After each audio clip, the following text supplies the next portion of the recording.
Namaste. Welcome back to Waking Up with Mindful Surrender Yoga. And we're going to continue answering questions from the jar of many questions. I put some more in there this morning, some that I wrote regarding what I've been studying regarding karma and some of Swami Vivekananda's work. So I would like to go ahead. I answer a question in 10 minutes, or I set the timer for 10 minutes and do my best to answer it within that time. It will never be a perfect answer either, as I will be ever a perfect teacher. And I'm not here to be a teacher or a guru or anything like that. I'm just here to practice what I'm learning and to be able to put it in conceptual knowledge to some extent so that I am assimilating it better. If by all means do not feel obligated to listen, go ahead and find the great teachers that are out there and seek the answers from them. I'm just doing my best to answer it in the best way I can. Anyway, I digress. I shall reach in and pull out a question. I'm going to read it briefly to make sure that I can understand the writing.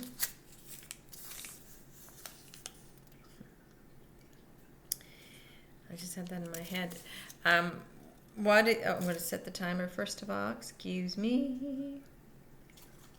And I will take a deep breath.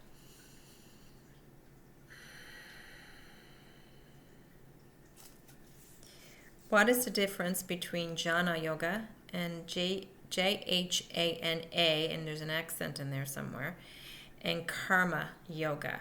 What is the difference between Jnana Yoga and Karma Yoga? Which is best?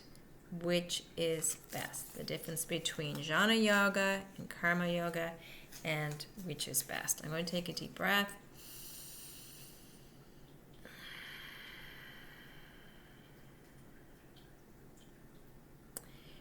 I realize as I answer these questions related to yoga how, I'm going to use the word inadequate I am, but how it would best be answered by someone who is considered a true yogi. And I do consider myself a yogi, don't get me wrong. I've been practicing yoga for 25 years. And I've been practicing both jhana and karma yoga.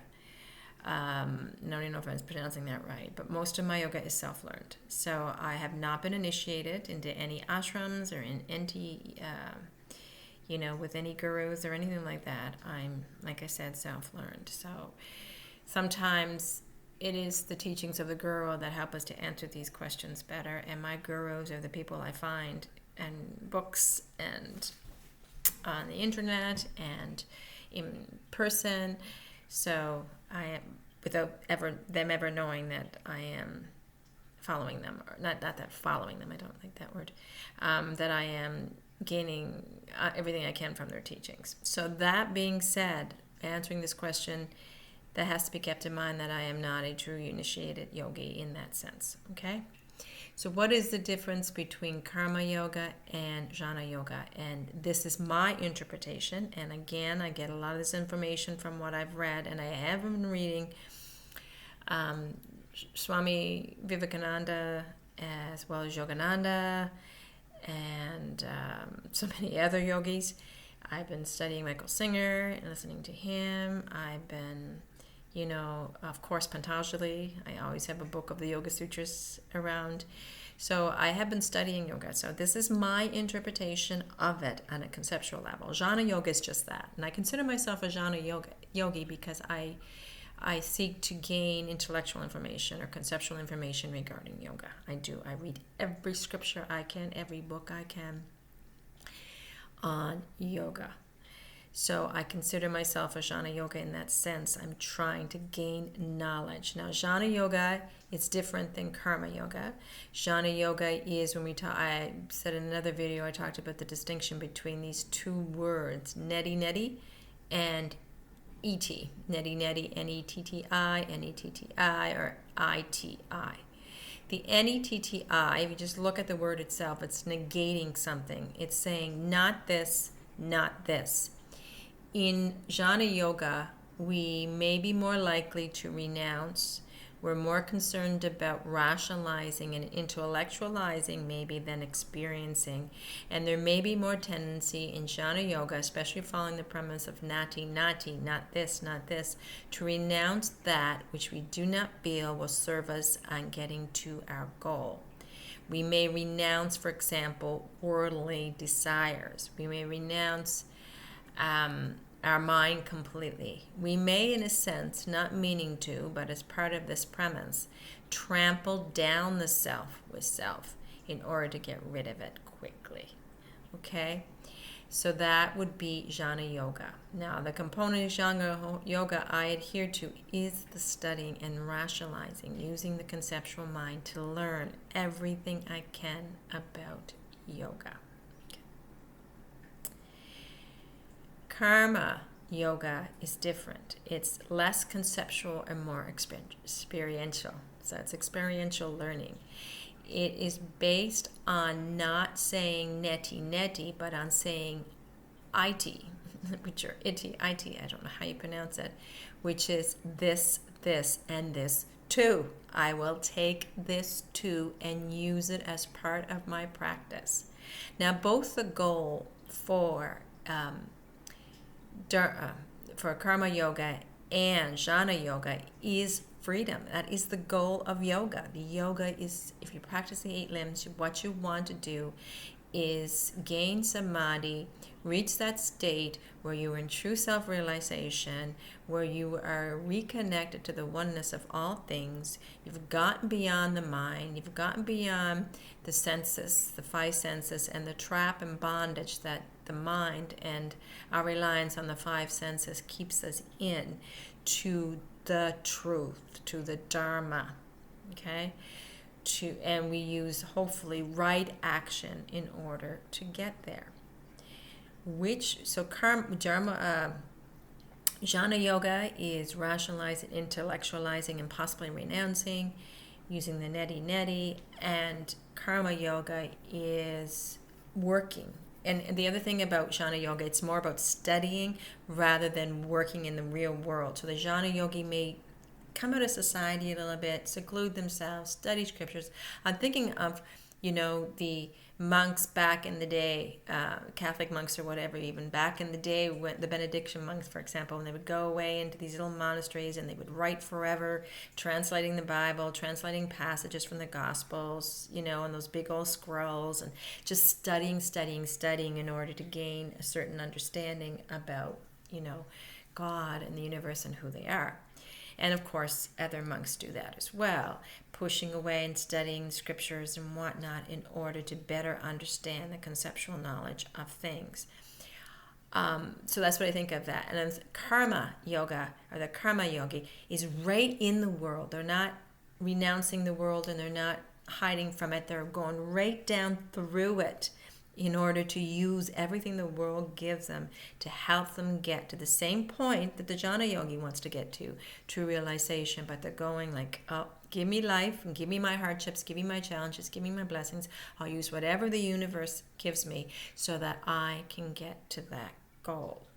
So it is more experiential, more living in the world, even though we know we're not a part of it, instead of renouncing the world so that we can better understand that we're not a part of it. So that's the difference between the Jnana and the Karma Yogi.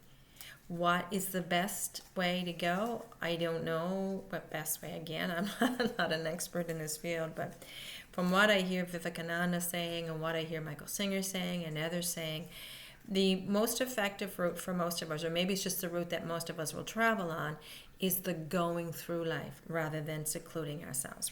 Most of us are not going to cloister ourselves away and study scripture.